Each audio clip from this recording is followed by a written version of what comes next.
Hey, welcome back, Algebra 2 students. We're continuing our review. Today we're looking at exponentials and logs. We're actually going to spend 2 days on this. Yeah, exponentials and logs are a new concept in Algebra 2 that you didn't cover in Algebra 1. So we're going to spend a couple of days just going over them again so we can refresh ourselves and our understanding of exponentials and logs. So if we look at number 1, we have an exponential function, 3 over 2 times 2 to the x, right? So what we're going to do is we're going to graph it. Well, we're not going to actually graph it. We're going to go ahead and plot out the points, and then you guys can use those points to graph in Alex. Okay, so if we do 3 halves 2 to the negative 2, right? We're starting at the very top. Remember that the negative means the reciprocal of, and 2 squared is 4, so we're going to have 3 halves times the reciprocal of 4, which is 1/4. So this is going to be 3/8. Okay, let's do the same thing with -1. So this is going to be 3 halves times the reciprocal of 2, which is 1/2. So that's 3/4. Okay, then we're going to do the same thing with 0. 3 halves times 2 to the 0. So for any exponential function, when we have any base to the 0 power, it's 1. So this is just going to be 3 halves times 1, which is 3 halves. The f of 0 is always going to be this number. So this is going to be the initial amount. So anytime we plug in a 0, the number in front of your exponent base is going to be your initial value. So this is 3 halves. Okay, let's do the same thing. 3 halves times 2 to the 1. So the 2's would cancel. So that would be 3. And then 3 halves times 2 squared is 3 halves times 4. We can reduce, so 3 times 2 is 6. Okay, and we just plot out these points in Alex and then draw your graph. Okay, on to some solving. So remember, again, when we're solving, we're going in reverse order of operations. So anything we can take care of with additions and subtractions, we're going to do that first. I'm going to subtract our 8. So we have log base 5, minus 4x equals 10 minus 8, which is 2. Okay, from this point, we can rewrite this as an exponential problem. So remember, 5 is your base, so we're going to have 5. That's the base. 2 is the exponent. So whatever the equals is your exponent. So 5 squared equals, and then this is the value, negative 4x. Okay, so let's simplify this a little bit. We don't have much room, but 5 squared we know is 25. And then in order to solve this, we just divide by negative 4. So x equals, we can leave it as 25 over 4, negative. We're done. Okay, so for these ones, if you can, try to get them simplified first, then convert to exponential form, and then it should be pretty easy to solve. Okay, so number 3, we have 6 plus 5 ln x equals 2.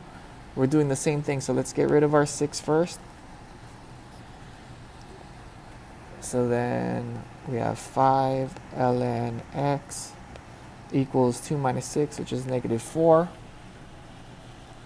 Now we're going to do divide by 5. Ln x equals negative 4/5. Okay, now at this point we're going to convert it into an exponential. Remember that the ln is log based e. So our base is e. Our exponent is negative 4/5. And that's going to equal to our value x. All right, so let's do that in our calculators.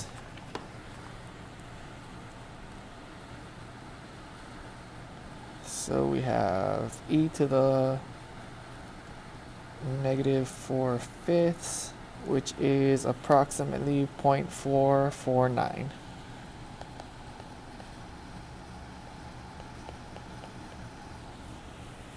Okay, and that would be it. Just make sure that you round correctly, whatever decimal place it's asking you to round to. Okay, on to number 4.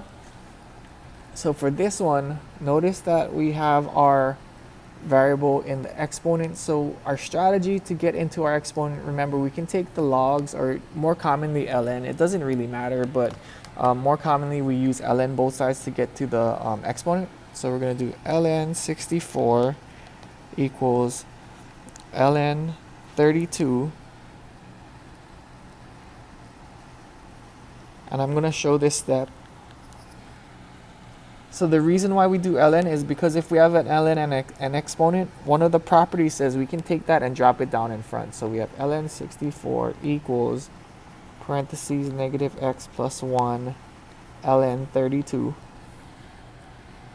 Okay, now we can just treat it as ln's are a constant. It's some number. So we're just going to divide by ln 32, both sides, which will cancel. Right, and then we have negative x plus 1 equals ln 64 over ln 32. Now we just subtract 1. Let's move it up here. So we have ln 64 over ln 32 minus 1 equals negative x. So now we can just switch the signs here. So we're going to do negative ln 64 for ln 32 plus 1 equals x. So anytime you have a negative x, you can just switch the signs of each part. Or you can multiply the whole thing by negative 1. It's the same idea. So if we do this, then we get negative ln 64 divided by ln 32 plus 1 is equal to negative 0.2.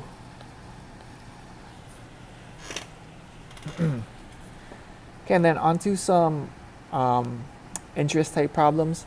So anytime we have an interest problem, P of t equals 1200, 1200, 1.037 to the t, the current amount, the beginning amount, is always the first, the part in front of our parentheses. So our current amount, what we're starting off with, is 1200. In order for us to find the amount 9 years from now, we just substitute in 9 for our t, because t represents years. So P of, actually we can say P of t is 9, right? So P of 9 equals 1200, 1.037 to the 9. And we can do that in our calculators. So 1200 parentheses 1.037 to the 9th is equal to 166414. 166414.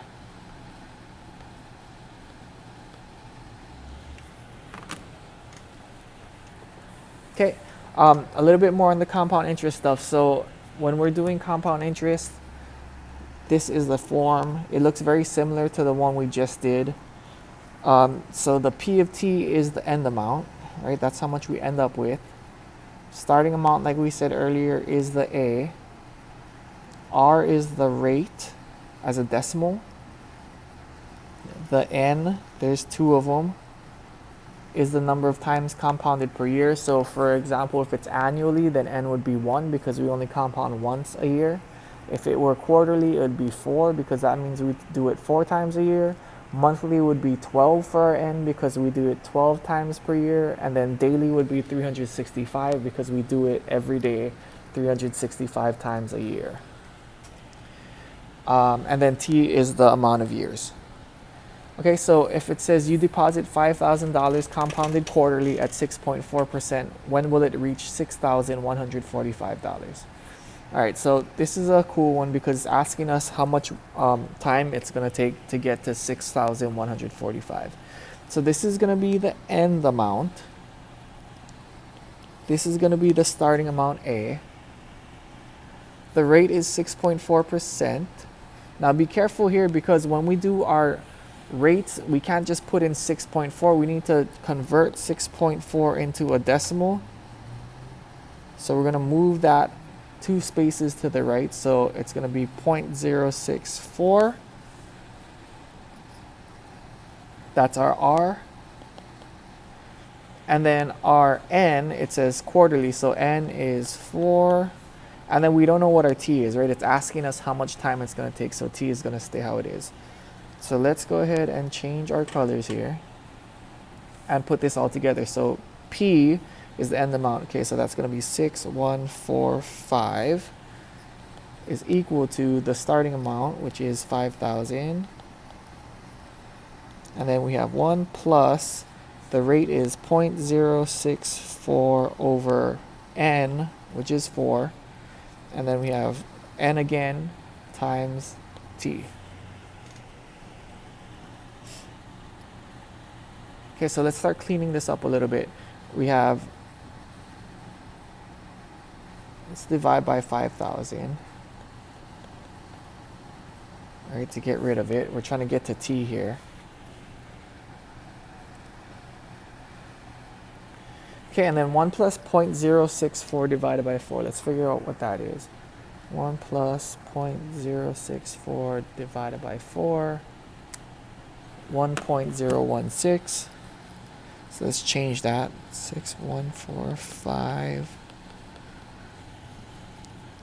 Actually, let's see what 6,145 divided by 5,000 is. So 145, 5,000.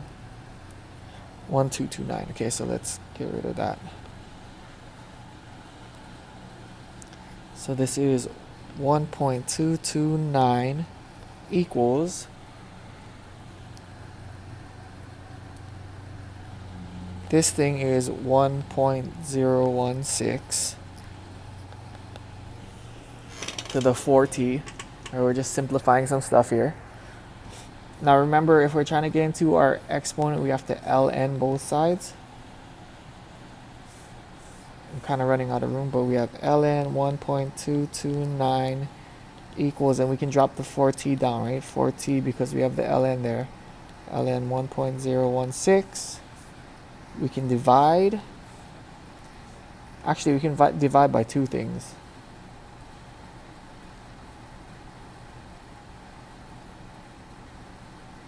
Now let's divide by both things right now. So we're going to divide by 4 and ln 1.016. 4 ln 1.016, which cancels everything except for our t. So t is going to be equal to this thing, and we're just going to use our calculators here. So ln 1.229